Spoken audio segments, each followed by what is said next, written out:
siyam,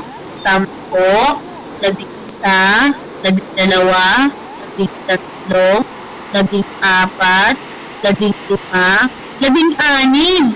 16 ang nakuha mo, Clarice. Wow! Mas marami yun sa akin. Kuha ni Clarice ay mas marami kaysa kay Michelle. Pero paano natin malalaman kung ilan lahat yan? Sige, bibilangin natin yan ng magkasama. Gagamit na tayo ng operation.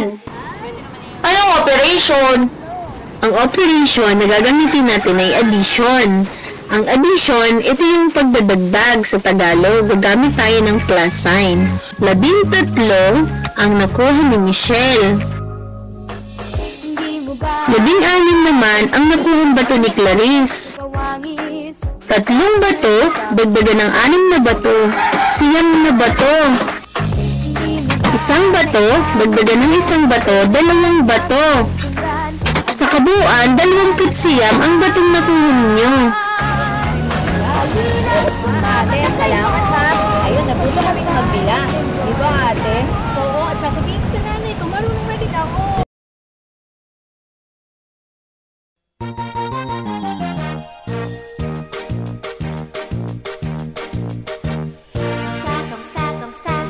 Kamusta kayong lahat? Ako'y tuwang-tuwa, masaya't nagagalak.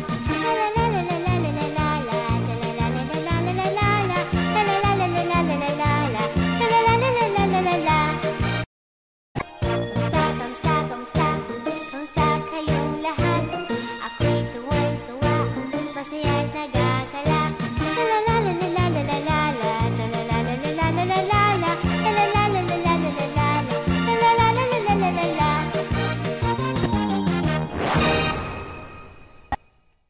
Magandang umaga mga bata! Alam ba ninyo kung ano ang tawag sa punong nasa kalapit ko ngayon?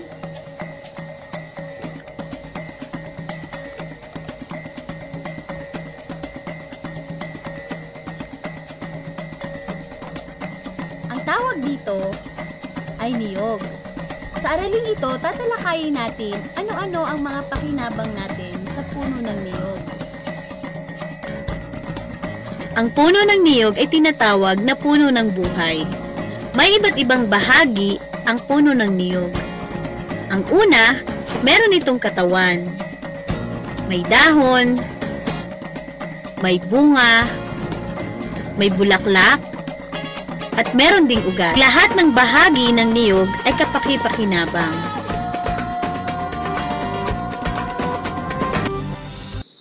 Ang buko ng niyog ay pwedeng makain at ang ibang bahagi naman ay pwedeng gawing fuel at tirahan. Lahat ng bahagi ng niyog ay kapaki-pakinabang. Mula sa bunga, pwedeng makuha ang laman nito. Pwede rin itong gawing coconut oil, coconut milk, o kopra. Sa loob ng bunga nito ay may tubig. Maganda rin na inumin ito ng mga manlalaro, samantalang ang sap na nagmula sa bulaklak ng niyog ay pwede nating gawing tuba at lambanog. Pwede rin itong gawing candy at pwede rin gawing cocoa sugar. Ang bunot naman at baon ng niyog ay ginagamit sa iba't ibang uri ng handicrafts. Ang floor mat, pwede rin itong gawing brush at pwede rin itong gawing tali. Ang baon naman ay pwedeng gawing lagayan ng ulam. Kapag ang baon ay sinunog, ito ay magiging uling na pwedeng panggatong. Ang dahon naman nito ay pwedeng maging walis, pwede rin itong maging pangdingding sa bahay. Ang katawan ng puno ng niyog ay pwedeng gawin ng iba't ibang uri ng furniture. Maging ang ugat ng niyog ay may pakinabang. Pwede itong maging pangkulay, pwedeng maging mouthwash at toothbrush. Kaya tinawag na puno ng buhay ang coconut. Lahat ng bahagi ng kanyang katawan ay kapaki-pakinabang.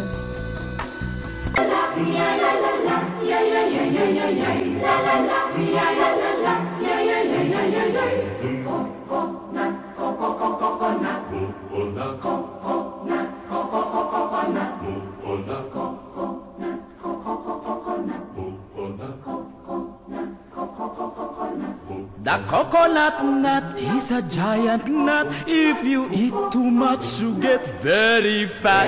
Now, the coconut nut is a big, big nut, but this delicious nut is not a nut. It's the cocoa fruit. It's the cocoa fruit of the cocoa tree. From from the cocoa palm family. There are so many uses of the coconut tree. You can build a bigger house for the family. All you need is to find the coconut man. If he cuts the tree, he gets the fruits free. It's the cocoa fruit. It's the cocoa fruit of the cocoa tree. Of the cocoa tree. From the cocoa palm family. Coconut, coconut, the coconut bark for the kitchen floor. If you save some of it, you can build a door now. The coconut trunk, do not throw this junk. If you save some of it, you'll have a second floor. The coconut wood is very good. It can stand 20 years if you pray it would. Now the coconut root, to tell you the truth, you can throw it or use it as firewood. The coconut leaves good shade it gives for the roof, for the walls, up against the eaves. Now the coconut fruit, say my relatives, make good cannonballs up against the thieves. It's the cocoa fruit. It's the cocoa fruit of the cocoa tree. Of the cocoa tree. From the cocoa palm family. The coconut nut is a giant nut. If you eat too much, you get very fat. Now the coconut nut is a big, big nut, but this delicious nut is not a nut. The coconut nut is a giant nut. If you eat too much, you get very fat. Now the coconut nut is a big, big nut, but this delicious nut is not a nut. It's the cocoa fruit. It's the cocoa fruit of the cocoa tree. Of the cocoa tree. From the cocoa palm family.